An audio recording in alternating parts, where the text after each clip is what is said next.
Well, some 20 years ago, a colleague and I were asked to teach and help a group of landscape design students handle computer-aided design using AutoCAD, and we really quickly became aware that students were frustrated with AutoCAD because they had to create all of their own symbols and progress was extraordinarily slow. And we put our heads together and tried to create an application which we called GardenCAD, which mimicked AutoCAD because a number of the students had to work in offices with AutoCAD. So we made it mimic AutoCAD. And in the panel on the left here on the screen, this is the product. We're looking here at GardenCAD. Its arrangements are somewhat different to the later evolution of GardenCAD. GardenCAD evolved into gCADPlus, and gCADPlus is shown on the right hand side here. We're looking at exactly the same drawing. There's some minor differences.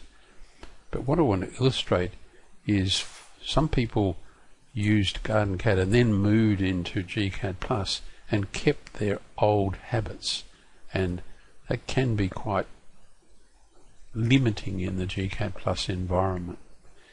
In GardenCAD, on the left here, if I want to create a layout space, they're called pages, and we go to Pages and create a page. So we say a new page, and it'll be called page 2 in this case because I've already made one.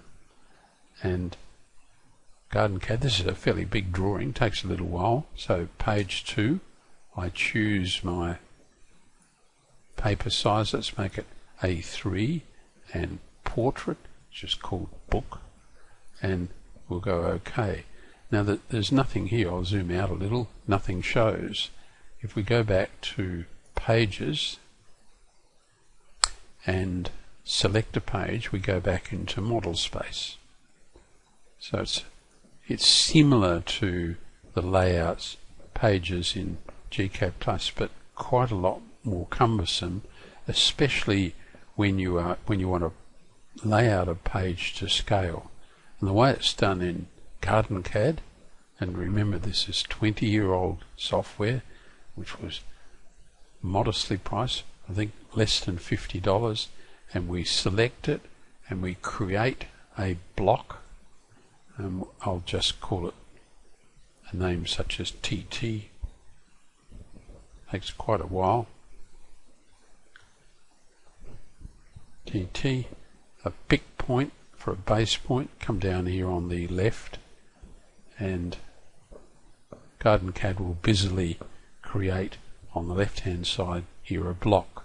In the meantime, well, there it is, so we'll just call it TT and convert it to a block. Again, that takes a little while.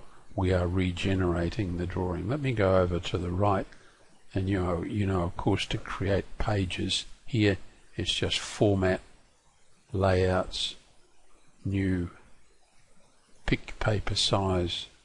You'll notice that it's the same drawing but it's performing a lot more snappily, and we'll say OK, and it doesn't switch to a blank page, but if we go over here, here's our layout space. So gCADPlus automatically creates this layout space and surrounds the space with a floating viewport, which is just a porthole into the design, and we can easily switch on these tabs backwards and forwards.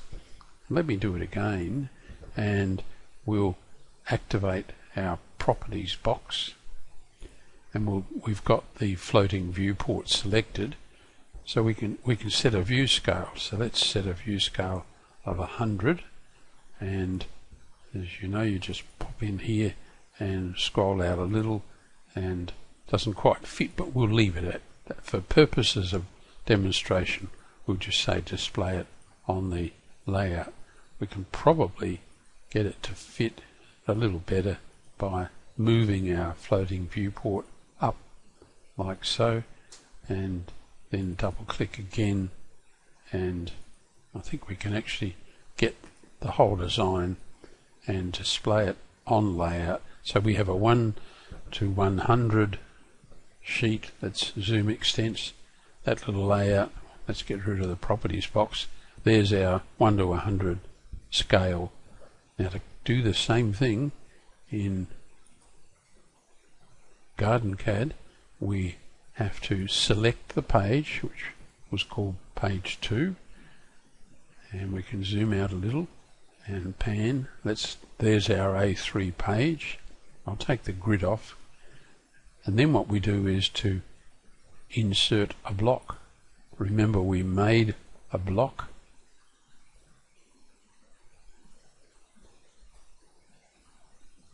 Import. I'm struggling a little. I don't use it terribly often. So we want to insert a block. Here we are, from the drawing. And we made one called TT. And there it is. And we can specify its scale or denote it here. So I'm going to specify a scale in here, 0.011 to 100, and we'll OK it. So the block will come in, and it'll ask us for the insertion point. We'll just click down there on the left, and something's gone radically wrong, because maybe the scale is not correct, but it's still busily doing its thing. So you can see GardenCAD on big drawings. There we are. We got there. I was just impatient. So it's a block, and we can right click and move the block down and position it on the page, move it down a little. So I hope you can see that it's a little unwieldy. You get there in the long run, but if we have to, let's leave that spinning its wheels, and let's go back to pages, and if we needed to change the design, say we looked in our, it really is struggling, because we've made, can you see we've made a copy of the design in model space as a block, and then we've pasted it onto this sheet. So that's doubled up everything. So here we are.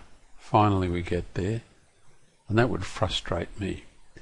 We're going to select a page, go back to the model, and let's say we wanted to bring in a car. If we change the model in any way, say we bring in a car, library, general details,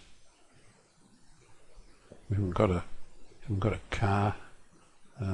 What can we bring in? Some furniture, an outdoor table. Let's insert it in the driveway there somewhere. And again, it's regenerating the drawing. It's really at its limits. I think I need to purge and clean the drawing up.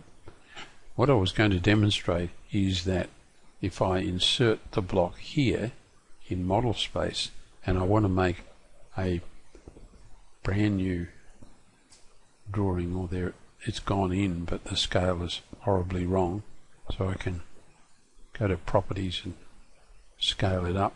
It's remembered that 1 to 100, so I guess if I come back here to 1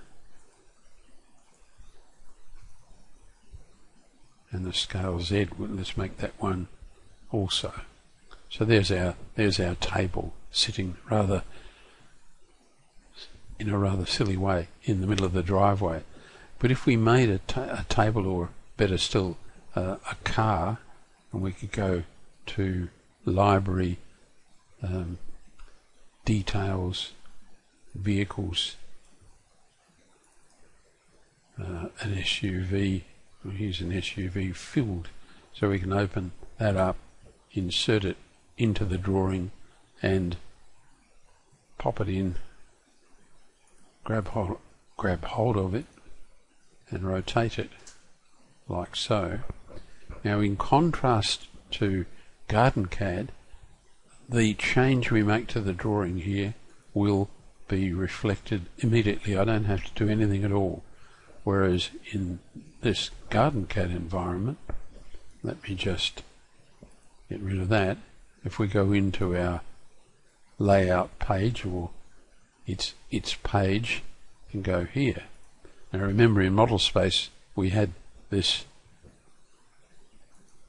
symbol in the middle of the driveway, and here it doesn't appear. So GardenCAD was a good first step for students learning computer-aided design, but we stopped its design and didn't develop it anymore after a 7 or 8 year period, and moved to gCADPlus, because I have hoped I've shown you some considerable advantages.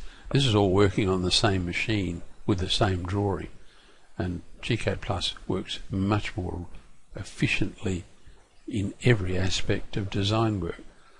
So I hope that shows at least one student who's asked for guidance on this the major difference between the early GardenCAD to gCADPlus. So you have to forget all those ideas of making blocks and pasting blocks into layout.